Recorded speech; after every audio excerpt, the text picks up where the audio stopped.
Louvado seja o nome do Senhor Jesus. Pode ser, meus irmãos.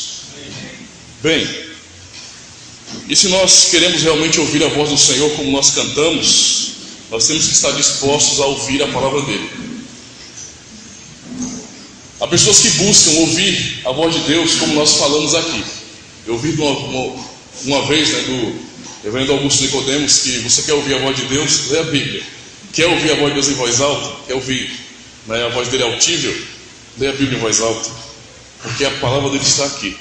Ele nos deu meios para comunhão com ele, para comunicação com ele, para estabelecer um relacionamento, certo? Nós falamos com Deus em oração, porque ele nos fala mediante a sua palavra.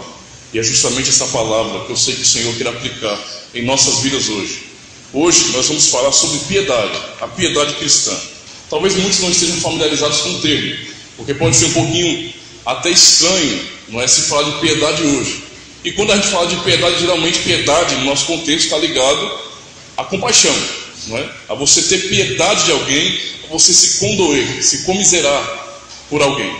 Porém, essa palavrinha piedade, ela tem dois sentidos. E o primeiro sentido e mais forte, o qual nós encontramos na Escritura em maior abundância, é o sentido em que a piedade é, na verdade, a religião verdadeira, a devoção real a Deus. Sabe? A piedade está ligada a isso, a nós entendermos realmente quem Deus é, a uma sinceridade com Deus, a uma fidelidade com relação a Deus. Abri a palavra do Senhor no livro do profeta Isaías, capítulo 58. Diz bem assim a palavra do Senhor. Amém? Clama bem alto e não te detenhas, levanta a voz com uma trombeta, anuncia ao meu povo a sua transgressão e a linhagem de Jacó os seus pecados. Ainda assim eles me procuram todo dia, têm prazer em conhecer os meus caminhos, como se fosse um povo que pratica a justiça e que não abandonou as ordenanças do Senhor. Pedem injustos juízos, têm prazer em se chegar a Deus. Por que jejuamos, dizem eles, e não atentas para isso? Por que nos humilhamos e tu não sabes? No dia em que jejuais, cuidais dos vossos negócios e exigir que se façam todos os vossos trabalhos. Jejuais para brigas e rixas, para feridos com punho pecador. Se quiseres que sua voz se faça ouvir do alto, não jejueis como fazeis hoje. Seria esse o jejum que escolhi? Um dia para que o homem se humilhe, incline a cabeça como um junco e deite-se em pano de saco e cinzas? Chamaria isso jejum e dia aceitável ao Senhor? Por acaso não é esse o jejum que escolhi, que solte as cordas da maldade, que desfaças as ataduras da opressão, ponhas em liberdade os oprimidos e despedaces todo jugo? Não é também que repartas um pão com o faminto e recolhas em casa os pobres desamparados? Não é que visites o nu e cubras, e não deixes de socorrer o próximo?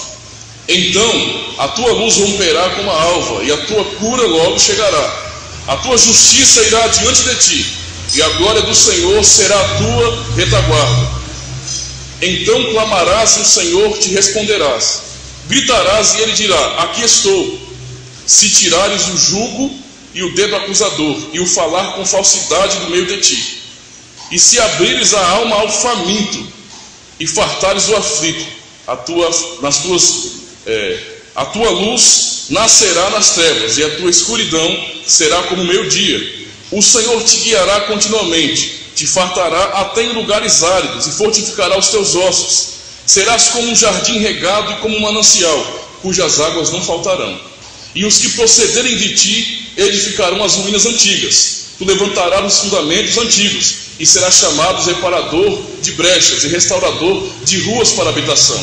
Se evitares que o teu pé profane o sábado, e deixares de cuidar dos teus negócios no meu santo dia, se chamares agradável o sábado, e digno de honra e santo o dia do Senhor, se honrares, não seguindo os teus caminhos, nem te ocupando dos teus negócios, nem falando palavras vãs, então te alegrarás no Senhor, e eu te farei cavalgar sobre as alturas da terra, e te sustentarei com a herança de Jacó, teu pai.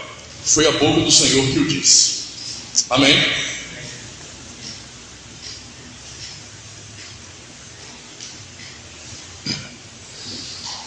Falar de piedade, então, como eu já tinha falado no início, talvez seja algo estranho, mas aqui nós vamos aprender algumas lições muito básicas e simples para a nossa vida sobre a piedade cristã.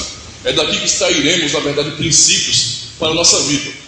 A piedade está ligada não só ao fazer o bem, mas está ligada também à nossa fidelidade com Deus, ao nosso amor verdadeiro, provado na nossa obediência.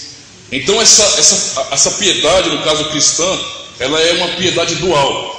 Ela tem duas versões e que não se anulam, tem que estar juntas. É esse conceito que nós encontramos, por exemplo, em Tiago 1.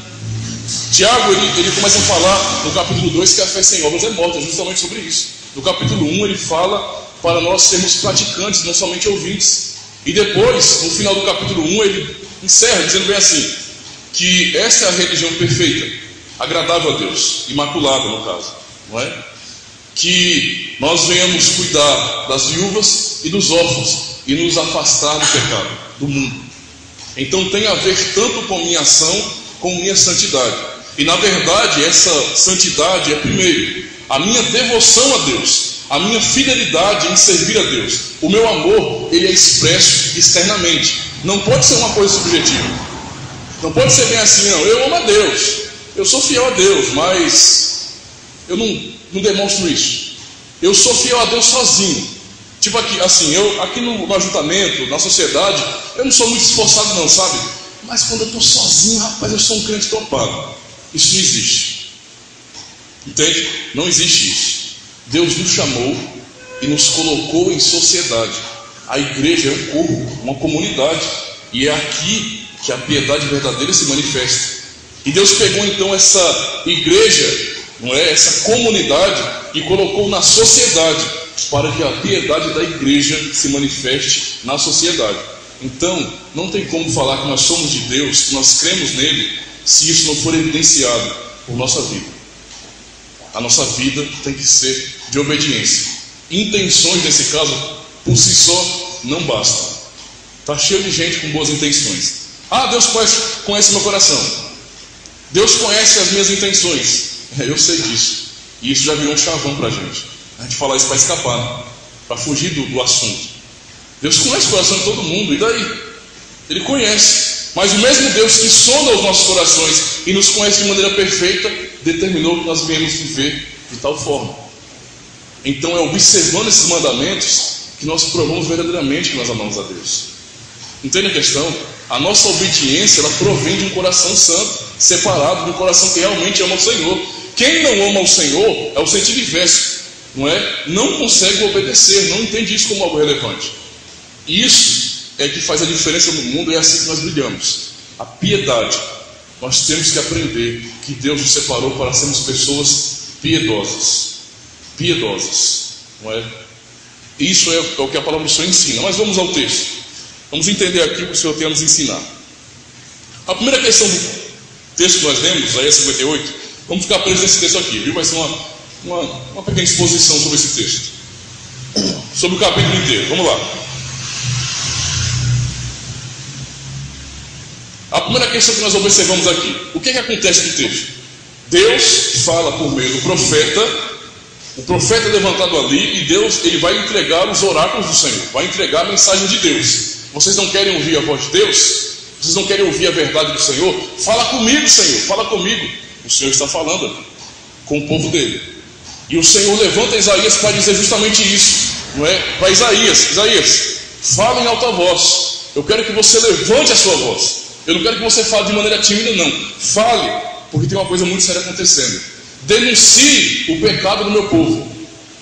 Denuncie o pecado do meu povo. Eles estão pecando, eles estão transgredindo os mandamentos. Então é para denunciar isso, Isaías. É para falar isso alto, não é? É para anunciar essa transgressão, os pecados de Jacó. E isso aqui, esse texto aí já deixa claro, é o povo dele. Entende? Ele está falando para o povo dele. E nós podemos perfeitamente, sem problema algum, dizer, é conosco isso aqui também.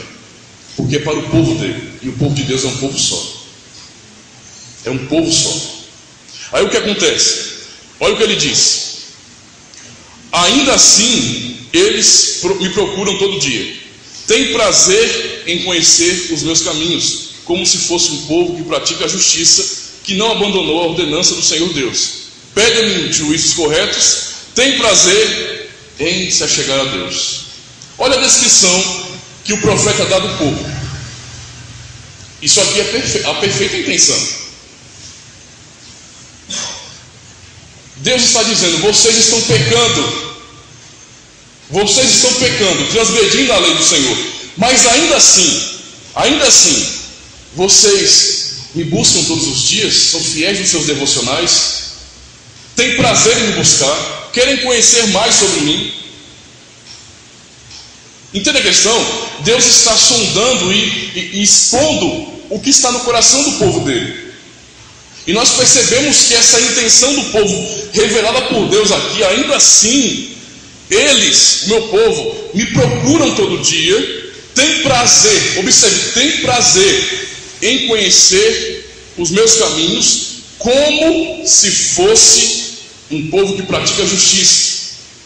A primeira coisa interessante para a gente entender aqui, irmãos, não é? A primeira coisa interessante: a nossa prática religiosa, as nossas boas intenções que nós dizemos que nós temos para com Deus, elas não provam muita coisa. Dizer que ama a Deus é fácil. Falar em amor hoje é a coisa mais fácil do mundo. Hoje o mundo é descarado mesmo. Fala, eu amo. O negócio é amor. Vamos lá, vamos amar. Eu quero amor. É assim que o mundo é. Entende a questão? Mas isso não prova nada. Não prova nada. Um monte de pessoas aí fazendo barbaridades, vivendo vida torpe, sabe, afastadas de Deus, e dizem que o amam. A coisa mais comum é essa, principalmente numa cultura como a nossa, que é tão, sabe, moldada com alguns conceitos cristãos. É uma cultura nominalmente cristã nossa. Entende? Então falar que ama a Deus aqui é comum. É como olhar para esse povo aqui. É o povo de Deus, certo? É a nação do Senhor aqui. O povo, no sentido nacional que Deus escolheu. E para eles então é comum dizer que ama a Deus. Para eles é comum acordar de manhã e fazer o seu devocional, orar, fazer coisas e dizer que ama o Senhor. É muito comum. É muito comum. Todavia, há algo que nós precisamos prestar atenção aqui. Essas nossas intenções não provam aquilo que tem que ser provado. Sabe, fazer coisas simplesmente por fazer não prova alguma coisa. Tem gente que gosta de usar essa desculpa. Eu fico imaginando uma cena na minha cabeça, sabe? Imagine um documentário sobre os judeus. Vamos falar sobre a piedade judaica. Aí está lá passando o documentário, não é, na Discovery Channel, e está lá passando no National Geographic, e aí, sabe, aquela cena, aquela filmagem bem feita, mostrando pessoas ali a caminho da sinagoga, ouvindo as exposições do rabino da Torá, e todos ali, não é? Shalom Adonai, aquela coisa todinha, e alguém bota uma música de fundo, uma música bonita que tem a ver com o contexto deles, e a gente até se emociona. Nossa, que coisa linda, isso é maravilhoso. Eles ali, sabe, no Muro das Lamentações, orando e papai, a gente olha assim, nossa, que coisa bonita, mas que religião bela que eles estão praticando, que coisa fiel, coisa bela. Isso às vezes agrada aos nossos olhos, nós nos impressionamos com isso, porém isso não quer dizer nada. E tente transferir o que é essa religiosidade, essa piedade apenas de aparência ou de intenções que a gente diz que tem, transferida para esse mundo que nós vivemos, esse mundo cristão, protestante que nós vivemos. A coisa mais comum, e nós passamos bem uns 20 ou mais anos aí, sabe, naquela tônica alta de exaltar coisas que a igreja evangélica, por exemplo, criava. A gente olha para as músicas que nós temos aí há pouco mais de 10 anos e nós vemos pessoas, me perdoem a palavra, quase tendo orgasmos na hora de louvor. Me perdoem a palavra, mas é porque é sério. Pessoas que entram num êxtase tão exagerado e dizem coisas como: Jesus, tu és cheiroso, eu quero sentir o teu cheiro, eu te amo tanto, Jesus, eu te amo tanto. Eu rasgo as minhas vestes se for preciso, eu faço coisas, e fazem força e querem expor coisas e dizer que amam simplesmente assim.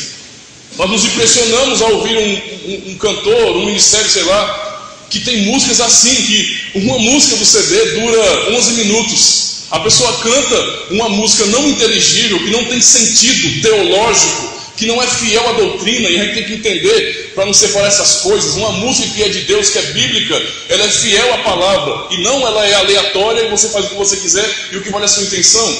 E então essas músicas são, a pessoa começa na primeira música do CD, não é uma letra inteligente, e a pessoa fica naquele negócio, naquele transe, durante 11 minutos ou até mais. Eu já vi um CD com 2 músicas apenas. Imagina o que é gastar, não é? 1 hora por aí em 2 músicas. E as pessoas chamam isso de adoração, de religião verdadeira. E quem não se entrega nesse frenesi maluco não é verdadeiro, não está adorando a Deus. Não está adorando a Deus. Quando eu olho para esse texto aqui, entendam o que é que Deus está falando para o povo dele. Eles estão pecando, mesmo assim. Ainda assim, eles pecando, transgredindo a minha lei, eles estão praticando tudo direitinho. Eles estão fazendo tudo direitinho, como bons religiosos. Sabe? E eles querem, com sinceridade, me buscar. Eles têm boas intenções nesse sentido, de me buscar. Eu vejo sinceridade do coração deles, eles querem me encontrar, eles querem conhecer os meus caminhos. É o que eles querem. Todavia, Deus fala isso com um tom irônico. Olha o versículo 2, fala mais uma vez, preste bem atenção. Olha, ainda assim, eles me procuram todo dia, têm prazer em conhecer os meus caminhos. Agora, observe o tom irônico usado pelo profeta aqui. Como se fosse um povo que pratica a justiça e que não abandonou a ordenança do seu Deus. Observe o que Deus está falando para o seu povo aqui. Eles me buscam, eles se entregam, sabe?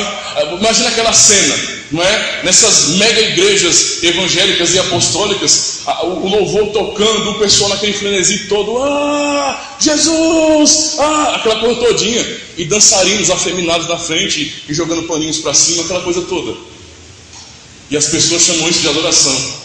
Aqui Deus está falando de uma sinceridade real desse povo, mas Deus usa aqui, por meio do profeta, um tom irônico. Eles fazem isso, todo esse frenesi, eles fazem isso, eles têm prazer em buscar dessa forma, como se fosse um povo. Entende a questão? Isso é um tom irônico que demonstra que eles não eram assim e que Deus não aceitava o que eles estavam fazendo.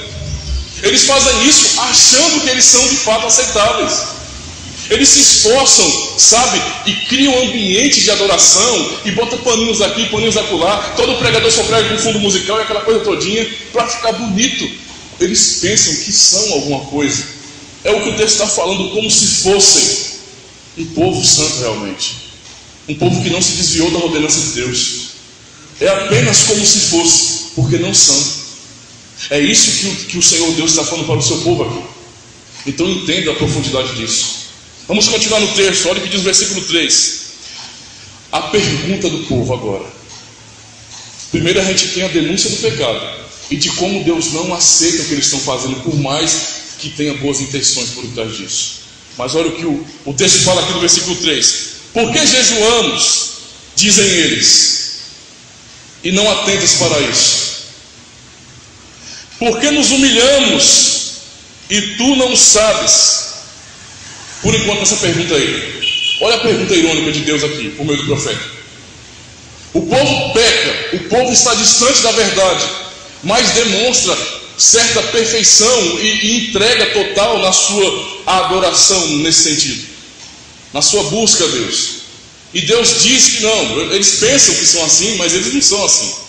E ainda, nessa cara de pau, me perdoe a palavra mais uma vez, eles perguntam, ora, nós jejuamos, nós nos humilhamos, nós nos entregamos totalmente, nós choramos, chamamos ele de Jesusinho, nós, sabe, falamos com intimidade. Eu tenho intimidade com meu papai, sabe, eu tenho intimidade com meu papai, vocês não vêm aqui não, mas quando eu estou sozinho na minha casa, eu tenho intimidade com Deus. Mas por que nós fazemos tudo isso? Por que nós esforçamos tanto? E ele não atenta para isso. Por que nos humilhamos dessa forma? E ele não sabe disso, não se importa com isso. Sabe o que isso me faz lembrar? Me faz lembrar de Elias versus, imagina a luta aí, Elias versus profetas de Baal. Um desafio é proposto. O Deus que responder com fogo no holocausto que vai ser construído, esse é o Deus verdadeiro. E então lá, os profetas de Baal um bocado. Pense num trabalho o dia todo clamando, se autoflagelando. Deus nos ouve, Senhor. Baal, o dia todo, cansaram. E Elias ainda, né, bastante sarcástico, ele fica tirando onda, não é? Fale mais alto, quem sabe ele saiu. Ou Baal não esteja dormindo. E foi o dia todo. De repente Elias, olha, agora é minha vez, vamos lá. Está vendo esse altar? Vamos restaurar o altar. Que eles bagunçaram tudo aí, vamos restaurar o altar. Não é? Faça um rego ao redor do altar, não é? Faça uma funda, um rego, cavem ao redor e pode encher de água. Não é para queimar esse negócio? Pode topar de água, deixa ensopado mesmo. Tudo que ele falou, Senhor, é para a tua glória. É para a tua glória. Atende a oração do teu servo. Na mesma hora, veio o fogo e consumiu o altar. Vocês estão entendendo a profundidade do que isso representa para nós, irmãos? O que é uma piedade realmente verdadeira, cristã de fato, bíblica, de algo que é apenas uma religião morta? O que o próprio Isaías fala em Isaías 29:13? Assim o Senhor disse o Senhor: esse meu povo me busca, mas é com os lábios, mas o coração deles se afasta para longe de mim, e o seu temor para comigo, sabe, está preso a mandamento de homens no qual eles foram instruídos. Eles só estão obedecendo por obedecer, não há sinceridade ali. Aquilo não é verdade, eles fazem tudo o que a lei manda, mas aquilo não é real, é mentira, e Deus não aceita isso. Então não é só falar que ama a Deus. Esse texto aqui revela para a gente que os próprios judeus ali tiveram uma impressão: poxa, a gente se esforça tanto, né? A gente ora tanto, a gente se esforça tanto, a gente jejua tanto, a gente faz tanto, mas tanto mesmo, e parece que Deus não está nem aí para o que a gente está fazendo. O que há? Se Ele mesmo nos ensinou a orar, né? Se nós temos, sabe, muitos exemplos da Escritura nos ensinando a orar, a buscar a Deus, a orar realmente, no Novo Testamento nos ensinando a apresentar as nossas necessidades diante de Deus, a orar sem cessar. Mas esse povo está orando e está tendo a sensação de que Deus não está nem aí para eles. Nem aí para eles. A resposta está no começo aqui também. Há pecado. Há pecado no meio do povo. Vocês estão desobedecendo, na verdade, a lei do Senhor, a palavra dele, e estão vindo orar ao Senhor, sabe, com cinismo, achando que Deus não está levando em conta isso. Essa é a questão. Que piedade é essa? Que piedade é essa que despreza aquilo que Deus determinou para dizer: eu faço do meu jeito. Deus conhece as minhas intenções, Ele conhece meu coração e Ele recebe o que eu tenho para Ele. Eu faço do meu jeito. Está completamente errado. Se Deus não tivesse estabelecido a lei dele e a igreja, você teria liberdade para fazer do jeito que você quiser. Eu teria liberdade para adorar a Deus segundo os meus conceitos. Porém, a adoração a Deus verdadeira não somos nós quem determinamos, é Ele quem determina. Por isso, todo o esforço deles é inútil. Não é isso que nós vemos na nossa cultura, irmãos? Isso é triste. Vamos adiantar aqui no texto. Vamos ler a parte B aí do versículo 3. No dia em que jejuais, cuidai dos vossos negócios e exigis que se faça todo o vosso trabalho. Jejuais para brigas e rixas, para feridos com punho o pecador. Se quiserdes que a vossa voz se faça ouvir do alto, não jejueis como fazeis hoje. Por que está falando de jejum aqui? Jejum é uma prática piedosa. Quando alguém jejua, é para se humilhar diante de Deus porque pecou, porque é assim que a Bíblia ensina. Quando nós vamos jejuar, temos que ter isso em mente. Vamos nos humilhar porque pecamos, nós vamos buscar a Deus, nós vamos lutar contra a nossa própria carne. Eu vou jejuar para me aprender a ficar mais firme e lutar contra mim mesmo, para mim não pecar contra o meu Senhor, porque eu amo mais do que a mim, então eu vou lutar contra mim mesmo. Que prevaleça Ele, que Ele cresça e eu diminua. Que eu diminua. Entende a questão? Então o jejum é uma prática piedosa. Eles estavam praticando algo aqui que Deus mandou, que Deus ordenou para eles. Mas aqui, no versículo 4, Na parte final ele fala: se quiseres que a vossa voz se faça ouvir do alto, se quiseres, há uma condição aqui, se quiseres que a oração do povo seja ouvida por Deus, não jejuem como vocês estão fazendo agora, da maneira que vocês estão fazendo agora. Não pratiquem a religião que vocês estão praticando agora, que é falsa. Se vocês quiserem que Deus ouça vocês, não é o que aprendemos em 2 Crônicas 7,14? Se meu povo, que se chama pelo meu nome, se humilhar e orar e buscar a minha face e se converter dos seus maus caminhos, então eu ouvirei dos céus, perdoarei os seus pecados e sararei a sua terra. Está vendo que tem condição? Deus não coloca condição quando se fala salvação. Ele está falando do povo dele aqui, não é do povo ímpio, é do povo dele. Mas quando se fala dessa interação no relacionamento, meu amigo, tem condição sim. A lei não existe à toa.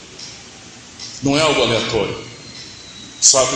Da última vez que eu falei, por exemplo, sobre o dia do Senhor, nós não falamos tanto sobre o dia em si, mas a gente falou muito sobre a lei, explicando o que Jesus ensina em Mateus, sobre o grande mandamento, quando ele é questionado. Qual é o grande mandamento? Amar a Deus sobre todas as coisas e a próximo como a ti mesmo. Está vendo? Eu não preciso de mandamento lá do Antigo Testamento, não preciso de lei. Aí a gente pode compreender como que funcionam as tábuas da lei, né? Nós temos os primeiros 4 mandamentos, são dirigidos somente a Deus. Toda lei é uma lei moral, expressa o caráter de Deus. Mas os 4 primeiros mandamentos que ficavam na primeira tábua da lei eram direcionados somente a Deus. Entendeu agora o que é amar a Deus sobre todas as coisas? É olhar para esses 4 mandamentos aí, e obedecê-los. E ao próximo como a ti mesmo. É olhar para a segunda tábua da lei, onde os mandamentos são direcionados ao nosso relacionamento com o próximo. Aí eu amo o próximo mesmo. Como? Quando eu obedeço a lei. Então, para que eu possa dizer bem assim, eu amo a Deus sobre todas as coisas, é o próximo como a mim mesmo, eu tenho que obedecer o decálogo, não tem jeito. Não dá para fugir disso, é o que Cristo está falando ali. E tem gente que não entende isso e acha que o que Jesus cita ali é o meu ponto de partida para fazer do jeito que eu quero. Não, o que importa é ter amor. Como se amor fosse uma coisa subjetiva, aleatória, não tivesse propósito ou provas para isso. Quem ama, meu amigo, entende a questão? Demonstra isso, não tem jeito. Não existe isso, eu te amo e só. Eu te amo e pronto. Eu te amo e faço do jeito que... Não existe isso aí. O amor, ele nos prende. O amor nos dá um dever de cuidar do outro, de se importar com o outro. Se não tiver isso aí, não tem negócio de amor. Isso é só conversa fiada.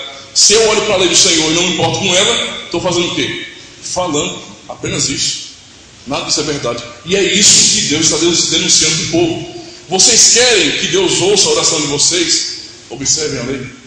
Observem os mandamentos. Ficar com o coração duro não vai resolver o problema não, de jeito nenhum. Mas obedecer o mandamento. Se vocês querem que a oração passe desse teto aqui e chegue até o trono de Deus. Se, não é? Continuando aqui, seria esse o jejum que escolhi? Agora vai criticar a questão do jejum. Como não se deve jejuar e depois como se deve? Um dia para que o homem se humilhe, incline a cabeça como um junco e deite-se em pano de saco e cinza? Chamaria isso jejum e o dia aceitável ao Senhor? Deus está criticando isso aqui. Quer dizer que eu separei a prática de vocês religiosa, a piedade de vocês é expressa nisso, né? Em parar de comer? Nossa, que religião linda. Pessoas que se reúnem para parar de comer. Isso se chama dieta, irmão, não é jejum não. Ou passei ontem, né? Quando teve a programação lá, a ação social, eu fui nutricionista. Eu vou usar agora a receita que ela me deu como meu jejum. Olha, tá vendo? Estou jejuando aqui. Segundo a nutricionista, estou jejuando. O camarada aqui, o irmão, ele disse para não sei quem que eu estava ferrado, né? Porque eu ia ter que comer agora uma rodela de abacaxi por dia. É para me matar, né? Estou jejuando agora. Isso é jejum. Deus está se importando com isso que eu estou fazendo. Parei de comer. Que religião maravilhosa, linda. Os budistas fazem isso, os muçulmanos fazem isso, qualquer religião oriental, o pessoal pratica isso. E o que isso tem a ver com Deus? A prática em si tem um objetivo, não é só praticar por praticar. Tem um propósito aquilo ali.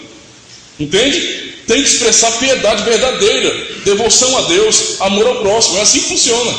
Não é? Aí, o que Deus está falando aqui? É esse o jejum que eu escolhi para vocês, só isso. Não é? Como Jesus fala no Novo Testamento, né? Você jejum, fica com aquela cara de triste, aquela cara assim, sabe? O que você tem, irmão? Estou jejuando. Deixa eu ir ali. Isso não tem sentido, irmãos, absoluto. Deus não está nem aí para isso, não é? Aí continuando aqui, ó, versículo 6: por acaso não é este o jejum que escolhi? Agora é um jejum, observa o jejum aqui, ó: que solte as cordas da maldade, que desfaças as ataduras da opressão, ponhas em liberdade os oprimidos e despedaces todo o jugo.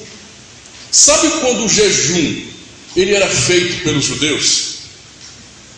Nós vemos o texto todo, a gente vai chegar lá. Sabe quando o jejum ele era praticado?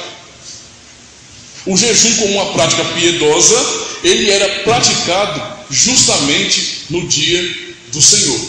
Era o dia que o povo tinha para se dedicar a Deus, para jejuar verdadeiramente. E o povo está no dia do Senhor só sem comer. Mas ele fala que não é esse o jejum que agrada a ele.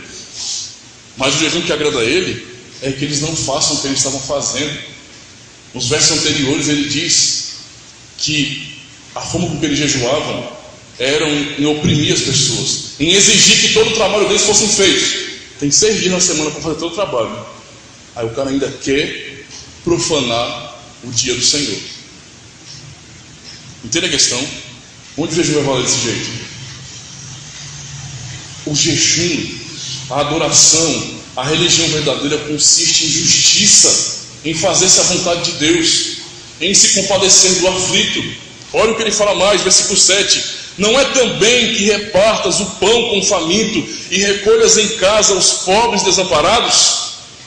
Não é isso que eu falei para vocês fazerem? Obras de misericórdia, que vocês olhem para as pessoas que vocês acabam convivendo e sabem que elas estão passando por dificuldades. É como o Tiago vai ensinar em Tiago 2, né? Que fé é essa que eu vejo alguém nu e não visto? Se eu chegar na casa do irmão, da irmã, e eles estiverem, né, passando necessidade, eu chego lá e falo, ó, tem que ter fé, e ir embora, resolvi o problema? Não, é isso que ele está falando aqui. O dia do Senhor é para ser praticado dessa forma. Olhar para a nossa prática piedosa, jejuando, mas aplicando-se a justiça, a compaixão. É a piedade na sua plenitude, meu irmão. É o amor a Deus, é amar a Deus acima de todas as coisas e ao próximo como a ti mesmo. É isso que é o jejum verdadeiro e é isso que é guardar os mandamentos do Senhor. Aí continuando aqui, ó. Aí começa em promessas aqui. Então, a tua luz romperá como a alva e a tua cura logo chegará. Não, preste atenção, que no versículo 4, na parte B, ele está demonstrando que ele não vai ouvir a oração dessa galera que está agindo assim. Mas se praticar da maneira certa, então a tua luz romperá como a alva e a tua cura logo chegará, e a tua justiça irá diante de ti, e a glória do Senhor será a tua retaguarda. Irmão, isso aqui é muito sério, não é? Versículo 9: então clamarás e o Senhor responderá. Olha a condição aqui clara e óbvia aqui para a gente. Gritarás, não é? E ele dirá, estou aqui. Para pensar, irmãos. Imagine aí, sou crente há não sei quantos anos. Será que Deus realmente ouve suas orações? Pense nisso. É uma pergunta para a nossa reflexão. Será que Deus ouve minhas orações? Será que eu não estou budejando de joelho, falando palavras ao vento, que Deus não está nem aí para isso? Será? Isso é um ponto para a gente se preocupar. Talvez eu queria que você entendesse isso. E nós, como cristãos, temos o costume de fazer isso. Quando estamos, sabe, firmes e tudo está dando certo, Deus, eita glória, Deus é Deus. Quando as coisas começam a dar errado, a gente bota a culpa no diabo. Ou quando nós somos, né, cristãos reformados, nós jogamos isso totalmente a questão da soberania de Deus. Bem, é verdade, mas a soberania de Deus não anula a nossa responsabilidade, de jeito nenhum. Deus é soberano, mas Ele estabeleceu uma esfera temporal, entende a questão? E Ele quem determina que isso exista e que aconteça. Então não tem como separar as duas coisas. Aí a gente vai e joga ou para o diabo, ou é porque é a vontade de Deus, mas não para se perguntar, será que não é porque eu também estou errando, não? Será que eu também não estou contribuindo para a minha desgraça, não? Será que eu não tenho me esforçado em vão, orando, sendo que eu estou pecando contra os mandamentos do Senhor e de maneira hipócrita, me ajoelhando, exigindo que Ele me ouça e assim Ele não me ouve? Para fugir da responsabilidade é que eu jogo para isso. Ou é diabo ou soberania de Deus. e esqueço que eu sou responsável, independente dessas coisas. Deus me fez responsável, ponto. Essa é a pergunta que eu e você temos que fazer. Quem sabe as adversidades que nós temos, eu estou falando quem sabe, para a nossa reflexão, certo? Se as nossas adversidades, o que nós temos passado aqui agora, toda a nossa luta para não ver e não vemos resultado evidente, será que isso também não tem contribuição nossa?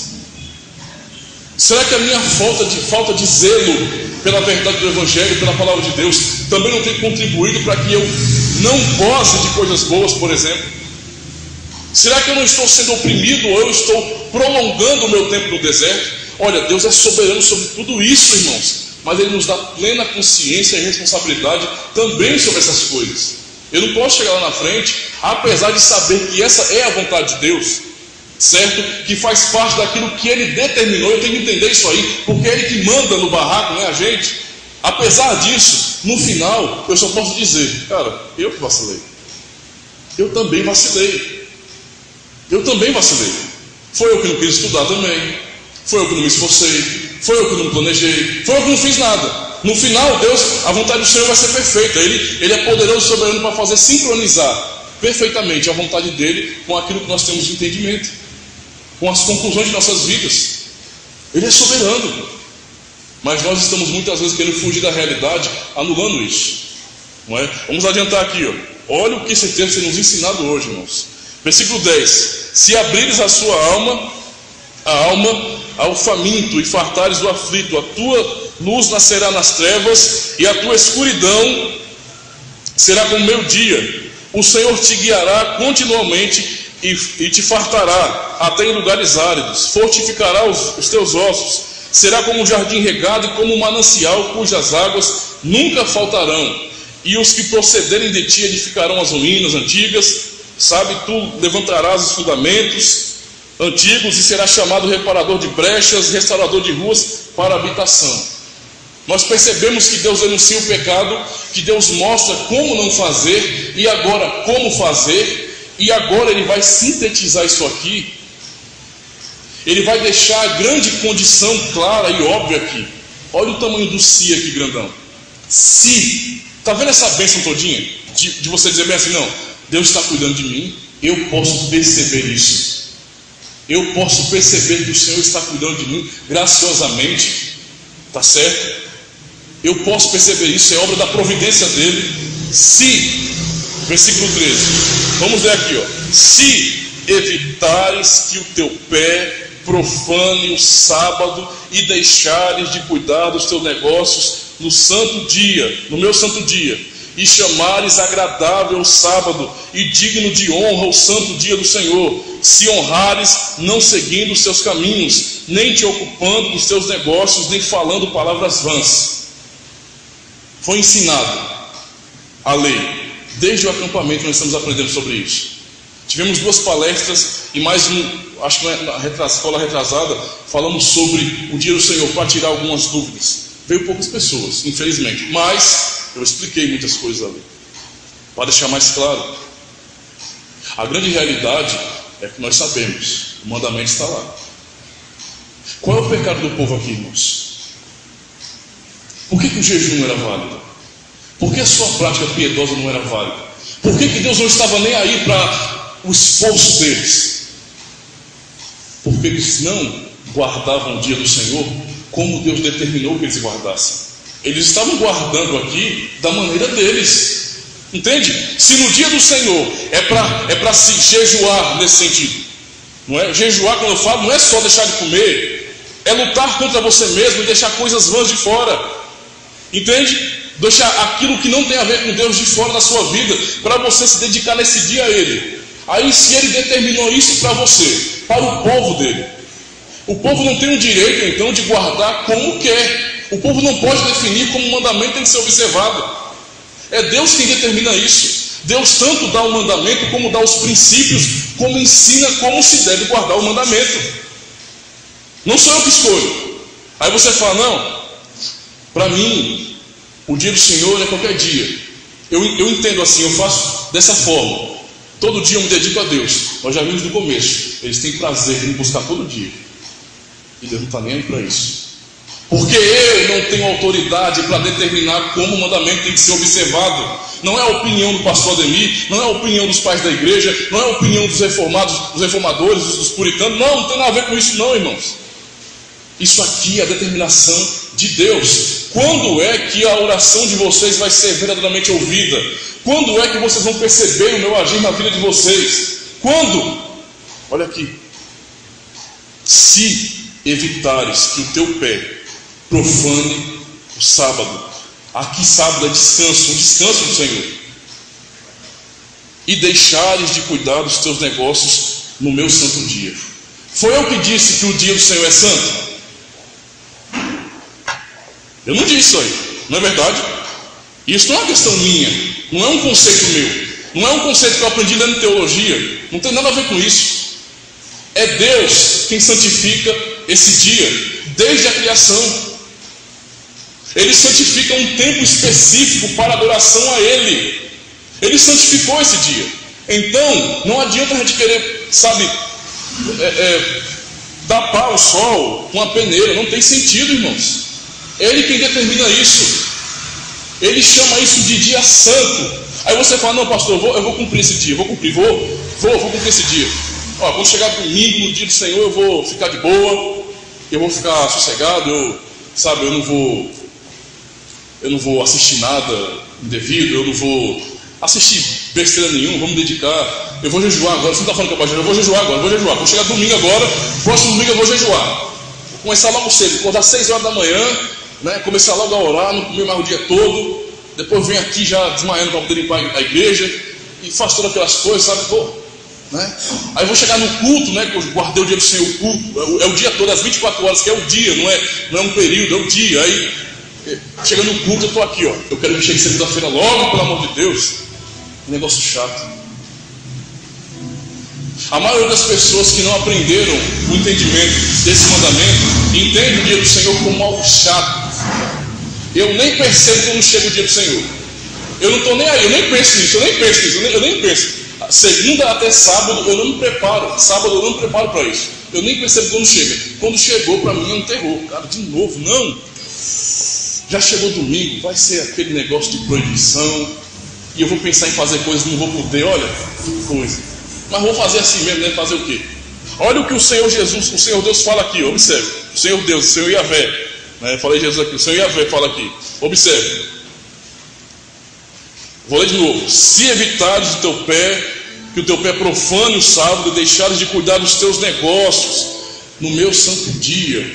O dia do Senhor é para cuidar dos meus negócios ou dos negócios dele? É dos dele aqui, está óbvio, isso aqui está claro, está quase desenhado isso aqui. Não é dos meus negócios, não é dos meus interesses, não é das minhas coisas, é das coisas dele.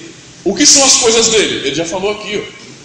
Praticar a justiça, praticar a verdade, praticar a piedade de maneira sincera, fazer obras de misericórdia, cumprir com o trabalho de Deus. É assim que funciona, e não fazendo o que eu quero. Continuando. Se chamares, agora vai doer, irmãos. Se chamares agradável o sábado e digno de honra o santo dia do Senhor. Então quer dizer que não é só para mim fazer coisas porque o pastor disse no dia do domingo, não, no santo dia do Senhor. Não é não, irmão. Sabe, esse dia aqui tem que ser um dia prazeroso. Meu coração tem que estar ali. Eu tenho que desejar, meu Deus. O Senhor separou um dia para mim estar junto a Ele, com a comunidade, com meus irmãos, e ter prazer nisso, e desejar estar com Ele. E falar bem assim, não, eu não vejo a hora, sabe, eu não vejo chegar o sábado, eu vou me preparar para me encontrar com meu Deus. Eu vou me preparar para estar com a minha comunidade, com os meus irmãos em Cristo, e ali temos prazer em estar com Deus, em sendo edificados por Ele, sabe, aprendendo mais sobre Ele, o amando, recebendo verdade na minha vida. Tem que ser um dia de prazer, não pode ser um dia de juízo. Eu não posso sair cobrando vocês que façam isso. É vocês que têm que entender essa verdade. É o povo aqui que tinha que sentir prazer. Não era só cumprir o mandamento, porque eles já estavam fazendo isso, mas não tinham prazer em fazê-lo. Era aquilo que a gente citou esse capítulo 29, versículo 13. É só para obedecer o que os sacerdotes mandavam, o que os rabinos mandavam, só para isso. Mas eles não amavam fazer aquilo.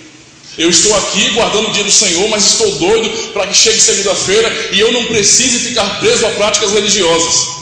Eu não vejo a hora. O pastor falou que o dia do Senhor não era para fazer isso. Aí hoje eu não vou assistir filme, hoje eu não vou assistir série, hoje eu não vou jogar videogame, não vou fazer nada disso. Mas estou aqui agoniado, batendo o pé. Meu Deus do céu, eu não vejo a hora de jogar, eu não vejo a hora de brincar, eu não vejo a hora de sair, que esse dia termine logo. Meia-noite, meia-noite, meia-noite. A gente torce por isso. E isso aqui é descumprir o mandamento. Ele fala: se chamares agradável o sábado e digno de honra o santo dia do Senhor, se o honrares, não seguindo os teus caminhos, nem te ocupando dos teus negócios, nem falando palavras vãs. O dia do Senhor, irmãos, é um mandamento central. Sabe por quê? E quem veio para a penúltima aula que eu dei sobre o dia do Senhor, eu fiz questão de explicar algo e mostrar textos. Porque há pessoas que pensam: não, isso aí está enfatizando demais esse mandamento. O que é isso aí? É uma idolatria do mandamento, mas é Deus que enfatiza isso. E sabe por quê? Todos os mandamentos eles são cumpridos de maneira plena nesse dia. Por quê? Porque as pessoas estarão jejuando. Mais uma vez, jejuar não é simplesmente deixar de comer, mas é jejuar de tudo, entende? É deixar todas as coisas que são do meu interesse de lado para me dedicar a Deus. E então é óbvio que os mandamentos serão cumpridos. Eu vou estar ali com minha comunidade, amando o meu próximo, fazendo obras de misericórdia, me preocupando com a necessidade do meu irmão, ao mesmo tempo que eu estarei amando a Deus, porque eu estarei sendo edificado por Ele, aprendendo dEle, sabe, sendo preenchido por Ele. É um dia de sinal santo entre Deus e o povo dele, irmãos. Esse mandamento aqui, ele é perpétuo, ele não passa. É um engano da nossa parte querer fugir dessa realidade. Deus determinou assim, não está preso a uma lei judaica. Aquilo que era dos judeus passou, mas o mandamento permanece. Deus separou esse dia para nós. E Cristo, quando ressuscita, e o Senhor Jesus, quando Ele dá a revelação dEle mesmo, nesse primeiro dia da semana, e quando os apóstolos reconhecem isso e passam a observar e cultuar a Deus nesse primeiro dia da semana, nós percebemos a validação no Novo Testamento de que agora, no primeiro dia, em referência ao que Cristo fez por nós observamos o quarto mandamento. É o sábado cristão, o dia em que nós cristãos praticamos e devemos praticar uma piedade pura, verdadeira. É justamente o não entendimento disso que nos leva a não ter um relacionamento com Deus. Aí observe, para a gente encerrar aqui, observe: então te alegrarás no Senhor. Não, observe, meu Deus do céu, isso aqui é maravilhoso, irmãos. Eu não sinto prazer nesse dia não, pastor, é uma coisa muito obrigada para mim. Obedeça o mandamento. O Senhor, obedeça o mandamento do Senhor Jesus. Entenda isso. Obedeça. E então você vai se alegrar nesse dia. Deus vai ministrar o teu coração. É assim que nós aprendemos. Não é as nossas emoções que mandam primeiro, é o mandamento. E então as nossas emoções acompanham o mandamento. É assim, por exemplo, que você deve casar-se. Não estou dizendo que eu casei dessa forma. Deu uma vacilada. Oh Deus, muito obrigado porque o Senhor me deixou eu me ferrar todinho. Mas primeiro temos que entender. Tem que ser algo entendido, de compreensão. Dizer bem assim: olha, eu me comprometo com essa pessoa, eu vou cuidar dessa pessoa. Deus, Ele quebranta nossos corações. E o convívio, é óbvio, vai me ensinar a amar. Tem que ser algo construído. É da mesma forma aqui. Vamos obedecer a palavra de Deus, e o Senhor ministrará aos nossos corações, e o Santo Espírito é que nos convencerá disso, por causa da obediência à palavra. Mas ficar fugindo não adianta. Esse texto aqui termina o Senhor falando. Foi o Senhor quem disse. É o Senhor falando isso aqui. Isso é para nós. É para nós isso aqui. E aqui entra logo num contexto, que é o mesmo contexto aqui. Deus revela o pecado do povo. E então, olha o que acontece. O que o Senhor fala: a mão do Senhor, no capítulo 59, versículo 1 e 2, para a gente acabar agora. A mão do Senhor não está encolhida, para que não possa salvar. Nem o seu ouvido está surdo, para que não possa ouvir. Olha, irmão, Deus não está surdo, não. Eu estou orando e tenho a sensação de que Deus não está me ouvindo. Mas é porque Ele é surdo? Não. Mas é porque é o que está escrito no versículo 2: mas as vossas iniquidades fazem separação entre vós e o vosso Deus, e os vossos pecados esconderam o seu rosto de vós, de modo que não vos ouve. Aprenda isso. Nós temos muito a sermos edificados aqui. Eu lembro de quando nós tentamos fazer aqui a Santa Ceia pela manhã. Vocês estão lembrados disso aí? Foi difícil, sabe? Foi triste. E aí a gente percebeu em algum momento que nós vamos fazer, vamos, mas se o povo não está aplicado e não tem prazer em fazer aquilo, uma hora vão parar. E foi o que aconteceu, sabe? Era tudo empurrado, deixava só nas costas de mim, porque na verdade se acordava de manhã já estressado, porque eu não queria estar aqui e perder o meu domingão de sono. E aí fica tudo tão empurrado e a gente acaba abusando e não faz mais. Não é assim que nós devemos olhar para esse dia. A piedade cristã expressa nesse dia.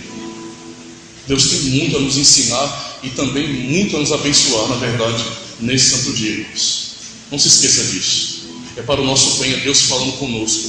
Foi o Senhor quem o disse. Amém? Vamos orar ao Senhor.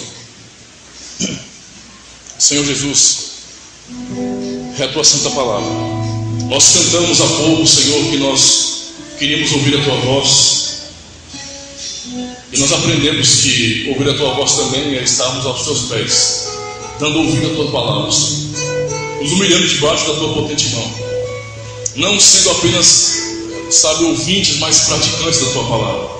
A tua palavra foi ministrada aqui e eu peço que o Senhor Santo Espírito ajude-nos, aplique isso em nosso coração, nos convença de que isso é verdade, porque está escrito aqui isso, nos faz entender a grande verdade que há, Senhor, nessa verdade, nesse mandamento, Senhor, da vida piedosa, para que nós possamos ter prazer, para que nós possamos preparar os nossos corações para o encontro com o nosso Deus nesse dia. Senhor, nós nos arrumamos, nós nos perfumamos, nós nos produzimos externamente, mas a grande verdade é que muitas vezes, ou talvez sempre, nós não nos preparamos para nos encontrar contigo. Nós não nos preparamos para amanhecer um dia pensando em Ti, na Tua criação, na obra da redenção de Cristo. Nós não gostamos de refletir nessas coisas, porque o nosso coração está preso aos nossos interesses, Senhor. Perdoa-nos e ajuda-nos a seguir os Teus caminhos. Ajuda-nos a fazer a Tua vontade, Deus. Como também cantamos agora há pouco, Senhor, que somos Teus escravos, que nós não vamos fazer as nossas vontades, que os nossos sonhos são Teus, Senhor. Ajuda-nos a que isso seja uma verdade em nossas vidas. Nos ajuda, Senhor, para que verdadeiramente essa piedade cristã pura, para que a religião verdadeira seja praticada, Senhor, por nós nessa comunidade. Em nome do Senhor Jesus. Muito obrigado por cada pessoa aqui presente. Muito obrigado. Que o Senhor aplique essa palavra em nossos corações. Amém. Glória a Deus.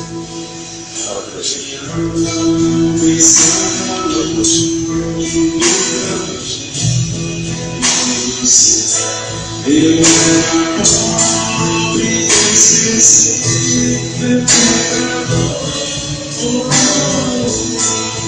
mas Jesus já transformou minhas trevas em luz, porque estendeu a sua mão para mim. Jesus estendeu a sua mão, quando Ele estendeu a sua mão para mim. Eu era pobre e perdido, sem Deus, sem Jesus, quando Ele estendeu a sua mão para mim.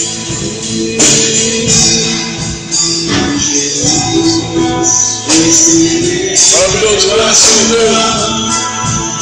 Maravilhoso é, Senhor.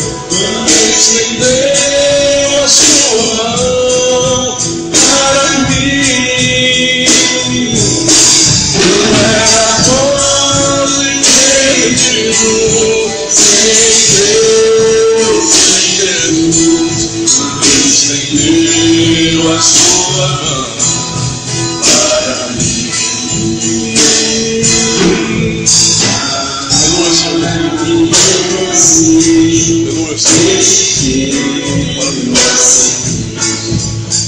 Maravilhoso.